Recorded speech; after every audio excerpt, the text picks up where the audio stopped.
portal in just a second.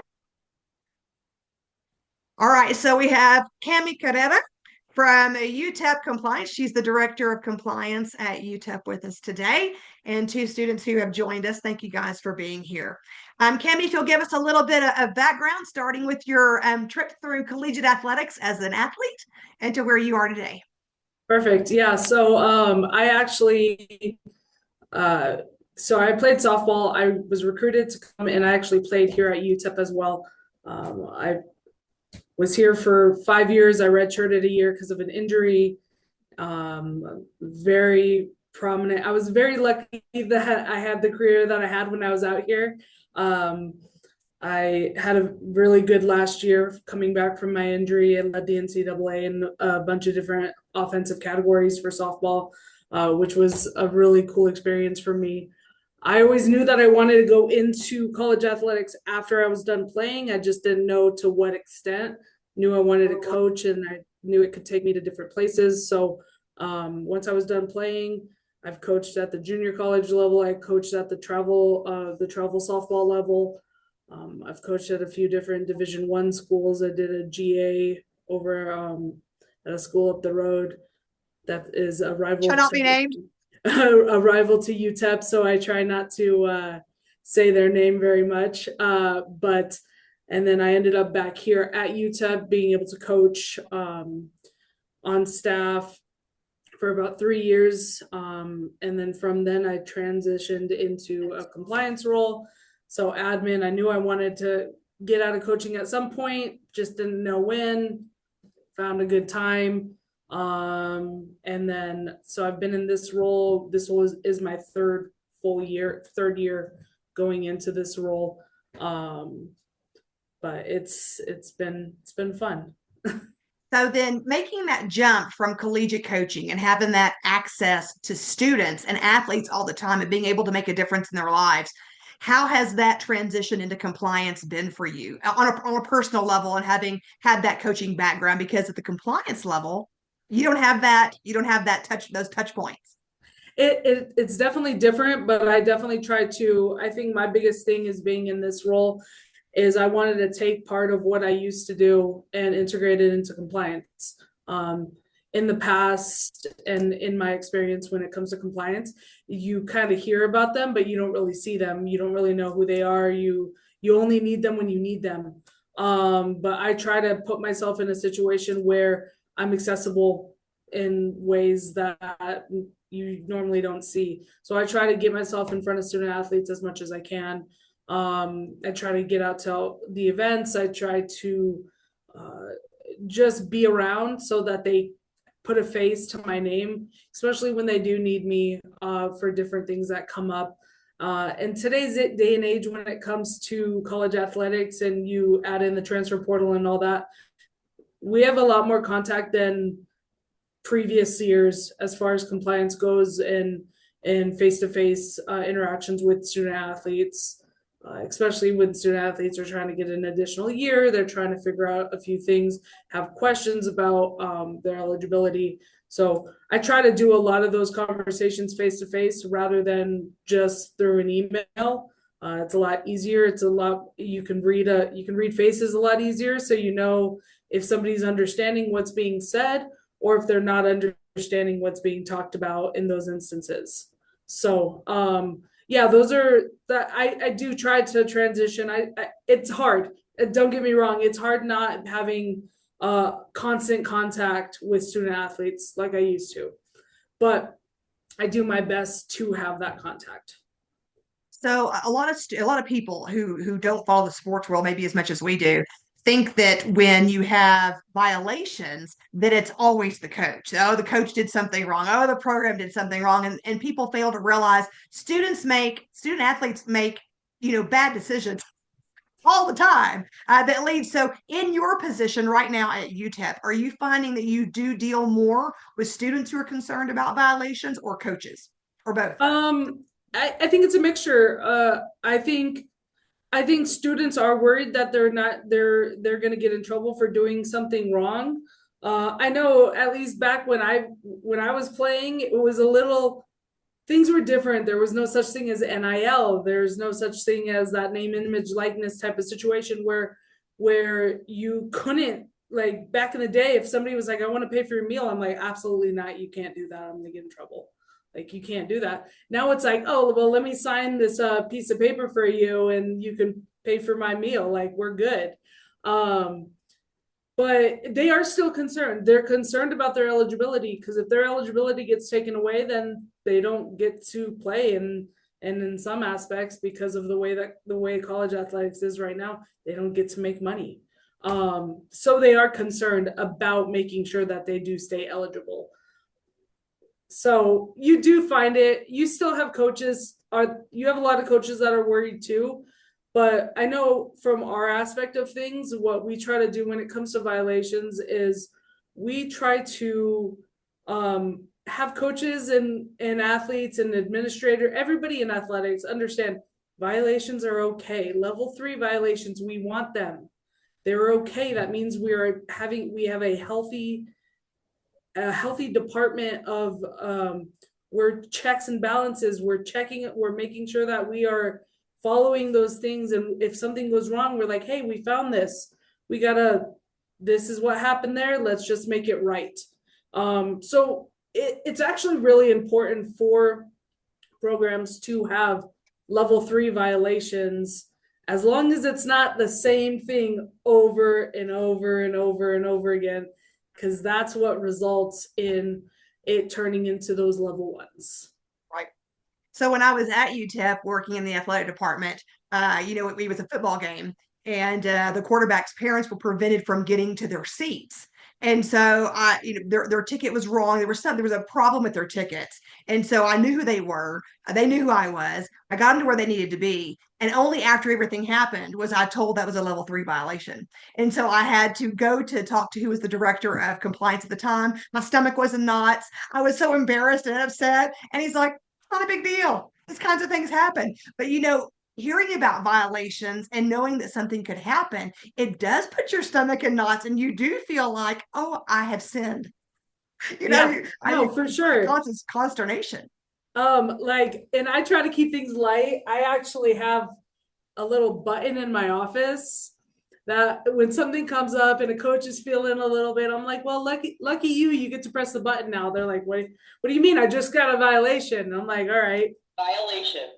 So you get to press my little violation button. So and they're like, all right, okay. Like, we're all good. Like, I get it. I'm like, it's fine. It's okay. Now it's done. Once you press that button, it's done. Like, I filed it. We got a little bit of rules education we got to do, and let's just clean our hands and move on. So as a coach, did you actually have to file violations, like whenever you were at they who shall not be named at the street, or at the junior college that you were at, did you ever have to file violations? I never. So junior college rules are a whole nother. It's like a lawless area sometimes when it comes to junior college, but for me, like, I never found myself into a position like that. When I did come here and coach, there was a few situations where I've been in where there's been investigations. So it's just a matter of, like, when that happens as a coach, you're like, okay, let me tell you everything, because if you get found that you're holding things back, then it results in something even bigger. So yeah, there was a violation 4 years ago, here at UTEP, and it's a published violation. Everybody knows about it at this point. And it was one of them. It was with our previous softball coach and our previous football coach, and it was a level 1. And it was that investigation. I was a part of that investigation as far as from the coaching side of things. So it does make you feel like, did I miss something? What if they think that I'm lying about something? What if they think that I held something out and I truly just didn't think about it? Like, it just slipped my mind. Those things do go through your head when you're being interviewed for those things.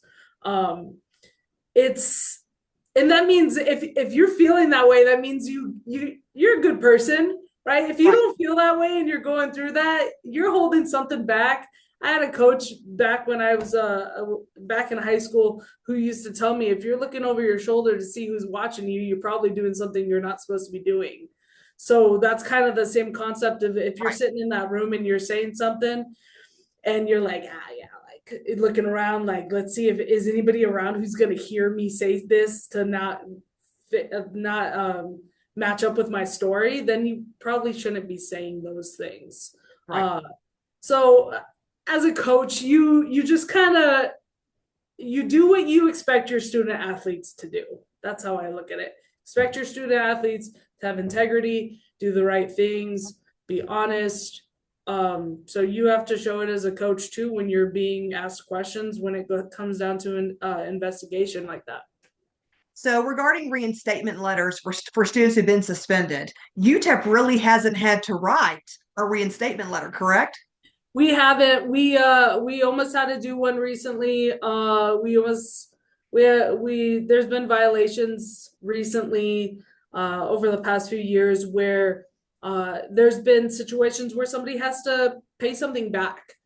Can you explain that a little And bit more? Because I don't, some of the students know about paying back, but some do not. So if you can kind of clarify that. yeah, so like if there's a violation where there's been an extra benefit of some sort that resulted in an overpayment or getting something that they shouldn't have gotten, what they usually, if it's under, and they just changed the number too, I want to say if it's under like $300 or so, all you have to do is donate, like the student athlete themselves has to donate to a charity of their choice, and then provide the receipt, and then it's one of Expunged. those things that they just get reinstated easy. Like we don't have to go through the whole reinstatement process because they've upped that number, that amount.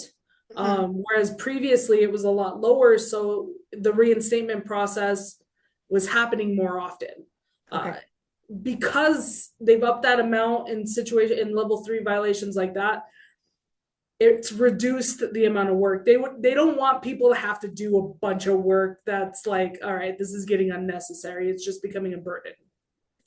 So we thought we were going to have to do a reinstatement process, but ended up the amount was lower than what it needed to be. So we got lucky, thankfully. But even then, we had actually started the reinstatement first before we even filed the violation, because we wanted to make sure that that student athlete wasn't going to be put in a situation where they weren't going to be eligible at the time of their next competition, Makes sense. especially when they were in season.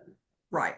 So in the So case of UTEP, if who had once you start that reinstatement process, even though it didn't go to fruition, who eventually winds up writing that letter? Is it the AD, Jim Center, or is it Taylor who runs the department? Who eventually we would have written that letter? it's going to just depend. We usually actually do a few different letters. So we'll have a statement letter from the student athlete explaining the situation, explaining what happened, if it was in their control or if it wasn't in their control, and if they like just the whole summary of that situation. And the great thing about as far as compliance goes is there's this great database called LSDBI, that we have access to so many things in there that can actually help. So I type in if I have a violation and I'm like, man, I really need to see what this other violation did and how that was kind of written out. So I'll go look at that as a reference guide to see like, okay, yeah, that's almost the exact same situation as this. Let me pull some stuff from there so I can kind of see where I need to make adjustments and Right. go from there. And that's the same with like waivers and everything else that's in there. So student reinstatement, same thing. I'm looking through there. I'm seeing if there's a situation similar to the situation that we were going to have.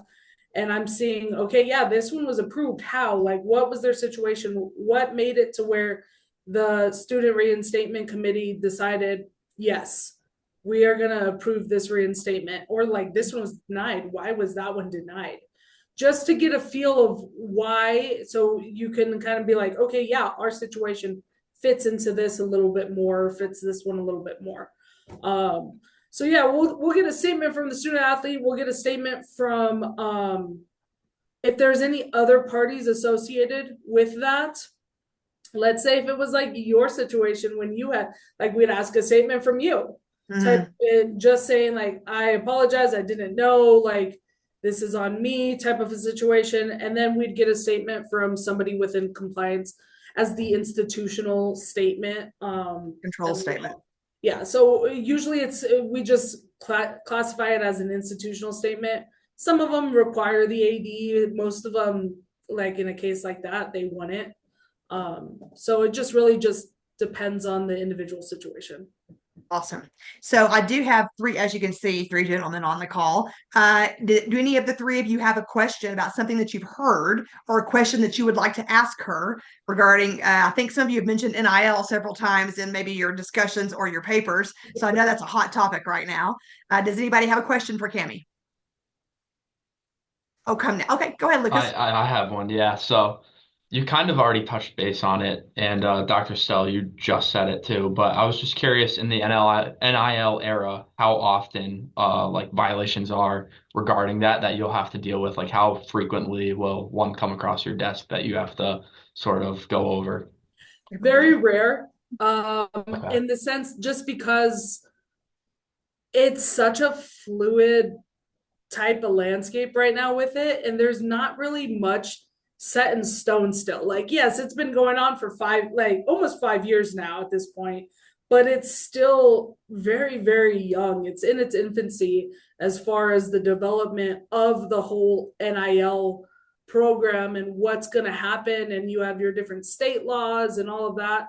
So the biggest thing that we just tell our student athletes is it's got to be this for that, quid quo pro type of situation. You gotta give something, that you can't just be getting something, and that helps reduce the amount of that. Of course, luckily, I say luckily for UTEP as a whole, we're not running into the situation of that pay for play as much as you're seeing it at other schools, those bigger P4 type schools. And even then, nobody's coming forth with it because nobody wants to get in trouble for it. So until there's some more like legislation put in place, that's more at the federal level, not just NCAA. Because if it's NCAA, the states are going to say, well, we're not going to follow that. And then if it's states, then the NCAA is going to be like, well, you have to follow your state laws and ours and this. We need something at the federal level that's going to just make everything across the board even, to make things just a lot more stable. It's such an unstable environment right now when it comes to NIL that it's really, you're not going to see very many of those violations in place. I do think down the road we're going to run into more, because you're going to have the tampering involved with pay for play that's going to be resulting in violations. That's where you're going to see most of those violations in that realm.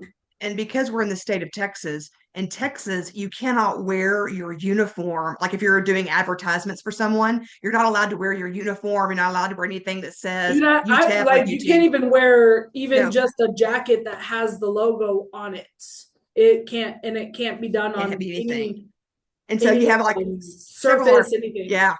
Several of our football players and several basketball players have been in local advertisements for, say, car dealerships or other things like that. And they'll be wearing navy sweats, or they'll be wearing orange or something like to indicate that the UTEP colors, navy blue and orange. But that's even pushing it, that you cannot do anything. Yeah, they can wear their colors. They can say, I'm a football player at the local university. So that's, and granted, we're the only local university, so people know that, but there are other ways around it too. So like, we also have the Texas state laws put in place not too long ago, is if a company is willing to buy the rights, then the student athlete can wear the rights. So wear logos, wear that. So there's some corporate sponsors that have bought the rights who in their commercials, our student athletes are allowed to wear the gear. So again, that part of it, it's we're not going to see very many violations from that side of things. It's going to be the violations are going to come from that pay for play, tampering, all of those types of deals. Oh, Charles or Tim, do you have something? Tim? Yeah, I'm not 100% sure what the sports gambling rules are in Texas, but have you seen a lot of violations in that regard? Because I know in a lot of other schools and sports, there's been a couple of big violations. So us from our university, we haven't ran into too many problems as far as that goes. Texas, you're not allowed to, but you have we have New Mexico that's like 15 minutes, if even that. Quarter mile if you step over the You could border. just jump in your car and you're there. So sports betting is legal in New Mexico. So you have that come up, but like for our student athletes, at least for Conference USA, we have a program in place that helps monitor, and almost all schools have a program in place nowadays that and it's way over my head as far as that goes, is the level of that it covers, right? So they're able to ping and find out exactly if, even if somebody's just using the same IP address that's associated with the student athlete's like apartment, they're able to figure that out, and they'll ping it, and usually they'll put a flag up. So like we'll submit rosters to this program, and it's not just student athletes, it's coaches, it's administrators, it's anybody associated with college athletics. Everybody gets submitted, and those programs for those especially that online betting, because it's everywhere now, it'll block them from making a bet on a sport before they make it, so then it stops the violation before it happens. So of course there's ways around it. I mean, let's be real, the Alabama coach, baseball coach, what he did with his friend, and his friend was like, hey, I know this is gonna happen, I know, I got a text right here. Well, for one, that's a bad friend. Like, he's just throwing you under the bus like that, but like that's just a bad idea in general. But you have ways, there's always ways. You have other coaches who are using their significant others emails to go in there, but then they were doing it off of their phone, and then they were getting caught. So even if they think that they're going around it, they're still getting flagged and getting found at some point, right? I mean, there's probably still some that are getting away with it, but for the most part, these new programs that are in place are doing a really good job with that, because even the professional leagues, the professional teams who aren't allowed to aren't allowed to bet on their sport or whatever the case is, on their professional rules, they'll flag them for that as well. That's how they end up finding out that some of these guys are doing what they're doing as far as betting goes. Well, we've been on 25 minutes, believe it or not. And I promised that it would be short. The guys are in school and you're at work. So we certainly appreciate the time that you've taken with us today and kind of giving us some insight as to the way compliance officers work, how coaches work. If nobody else has a question, no, we're good. All right, Cami, thank you so much for taking the time to be with us today. I certainly appreciate it. Awesome. Thanks for having me, guys. Welcome. Thanks.